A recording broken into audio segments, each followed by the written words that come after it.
हकीम साहब, भूख नहीं लगती बच्चों को, जी क्या करना है? छोटे बच्चों को खाना खिलाना बहुत मुश्किल हो जाता है, तो बच्चों को भूख लगे इसके लिए कोई हमें रेमेडी बता दें।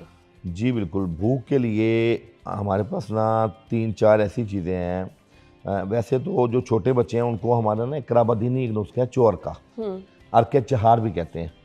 उसके अंदर सुए भी होते हैं, अजवाइन भी है, सौंफ भी है। 3-4 अर्क को कशीद करके एक अर्क बनाया होता है। आम चीज़ है, इकराबदीनी है। जिन बच्चों को भूख नहीं लगती वो ये जो छोटे बच्चे हैं वो 2-3 चम्मच तक भी दे सकते हैं। और जो बड़े लोग हैं 15 साल, 16 साल, 20 साल या ऑनवर्ड, वो चौथाई कप भी पी सकते हैं। यानी इतना सेफ साइड है, वाटर है। आप यकीन करें, इसको हम कहते हैं कि एपिटाइज़र है। अच्छा।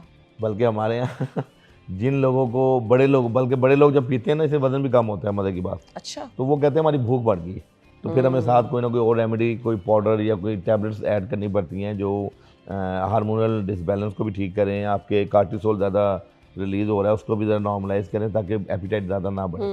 तो बच्चों में अगर भूख का मसला है तो सिर्फ चोअरका का इस्तेमाल करवाएं। और चोअरका इतना सेफ साइड है कि मैंने आपको बताया, शीरखार बच्चे जो आपके गोद के बच्चे हैं वो कितने हसास होते हैं, उनमें ये दिया जाता है।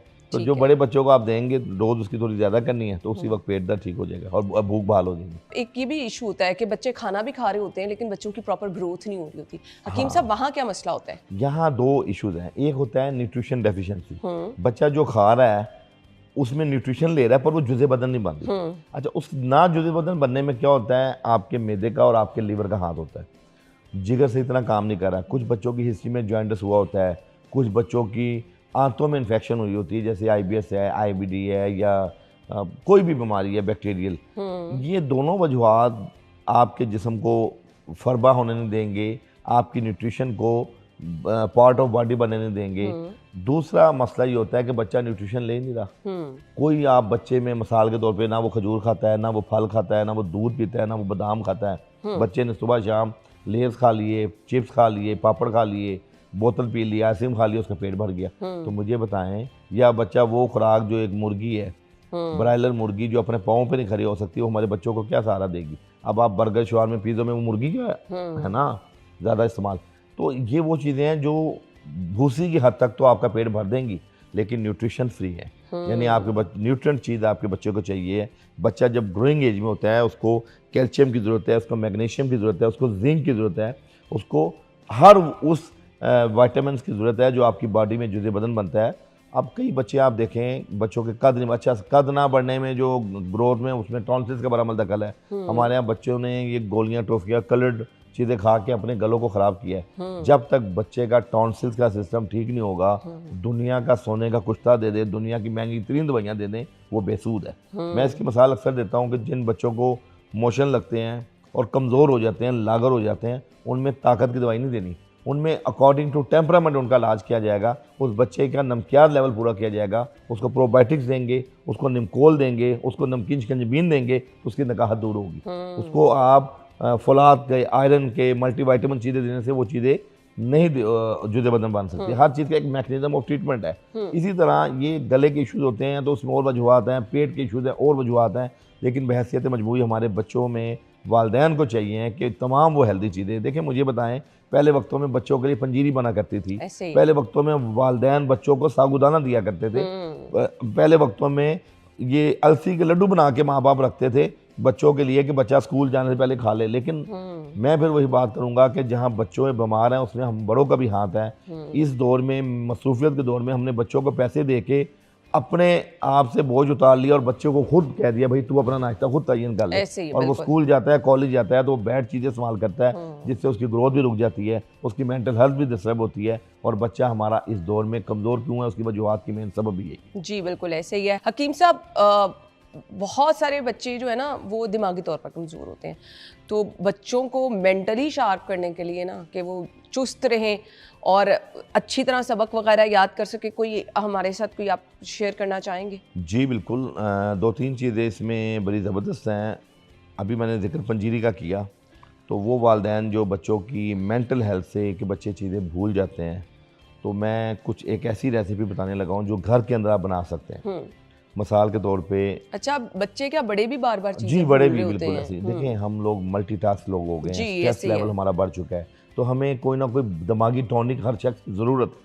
हम समझते हैं कि अब ये नहीं कोई कह सकता कि जी ये मेरे लिए चीज़ नहीं है। आजकल जितना स्ट्रेस का दौर है, आपके दिमाग के ऊपर आपकी नसियात आपकी बीमारियों पर गालिब आ चुकी है। तो मैं तो हर पेशेंट्स को इम्यूनिटी के साथ साथ ब्रेन हेल्थ की भी दवाई देता हूँ और वो मरीज़ थोड़ा सा रिलैक्स होता है। जी ऐसे ही है। अच्छा, इसमें हम आप बच्चों के लिए वो वालिदैन जो अपने बच्चों की यादाश्त, दिमाग या कमज़ोर या उनकी पढ़ाई में वीक होने की वजह से परेशान हैं, उनके लिए एक ज़बरदस्त सा नुस्खा देने लगा हूँ। और वो नुस्खा ऐसा कामयाब है कि जब बच्चे इस्तेमाल करेंगे 1-1.5 माह के अंदर बच्चे शार्प हो जाएंगे। ग्रेट। 1-1.5 माह के अंदर बच्चे जो चीज़ें भूलते हैं, टीचर स्टूडेंट चीज़ें बताते हैं और उनको याद नहीं रहती है, और वो बीमारी की हद तक वो है, तो वो अल्हम्दुलिल्लाह रेक्टिफाई होंगे। ज़बरदस्त। अच्छा, उसमें आप बादाम ले लें 1 शतांग, मगज़ बादाम ले लें 1 शतांग, और उसमें आपने आधे 1 शतांग आप उसमें चारों मगज़ लेंगे। इसी तरह आप उसमें बल्कि आधी शतांग आप उसमें फूल मखाने लेंगे। फूल मखाने होते हैं ना, वो आप इसी तरह आप उसमें काली मिर्च जो है ना आधी शतांग लेंगे। इसी तरह आप इसमें कोई भी मौसमी आपके नट्स हैं, ड्राई फ्रूट हैं, जिसमें अगर आप अखरोट ले लें और पिस्ता ले लें, ये भी काफ़ी है। लेकिन जो भी मौसमी है सर्दी के हिसाब से वो भी चीज़ें डाल सकते हैं, लेकिन गर्मी में आप ये दोनों चीज़ें डाल सकते हैं। ये भी आधी आधी शतांग ले लें। इन तमाम चीज़ों को आप देसी घी 3-4 चम्मच में रोस्टेड कर लें। ठीक है। और उसको रोस्टेड करने के बाद आप ग्राइंडर घर पे मौजूद होता है, उसको ग्राइंड करके मोटा मोटा एक आपकी पंजीरी तैयार हो जाएगी। आप यकीन कीजिए, ये 1 से 2 चम्मच बच्चे को अगर जब आप स्कूल जाने से पहले दूध से दे दें या वैसे ही बच्चे को दे दें कि तूने खा लेना है, उस पूरे दिन की न्यूट्रिशन उस बच्चे की ये जो रेसिपी है पूरी कर दे। ज़बरदस्त। वो वालिदैन जो बच्चों को कहते हैं कि हमारे बच्चे हेल्दी चीज़ें नहीं खाते, तो ये 1 चम्मच के अंदर उसका जिंक भी है, इस 1 चम्मच में मैग्नीशियम भी है, जिसको हम कंप्लीट ग़िज़ा कह सकते हैं। कंप्लीट ग़िज़ा।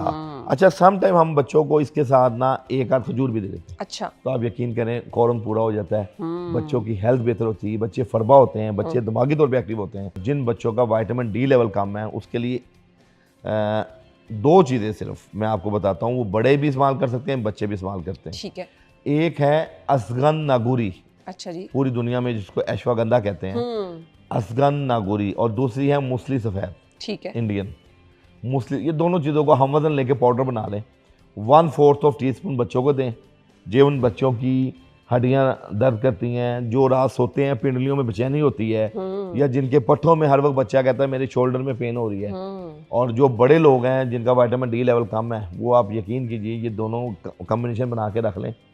इसको चाहे आप दूध में डाल के दे दें, चाहे आप घर में कोई मिल्क शेक ले रहे हैं उसमें 1/4 चम्मच डाल दें। जस्ट आप चॉकलेट शेक भी तो लोग बच्चे बनाते हैं ना, चॉकलेट की पाउडर डाल के, इसको चॉकलेट शेक समझ लें।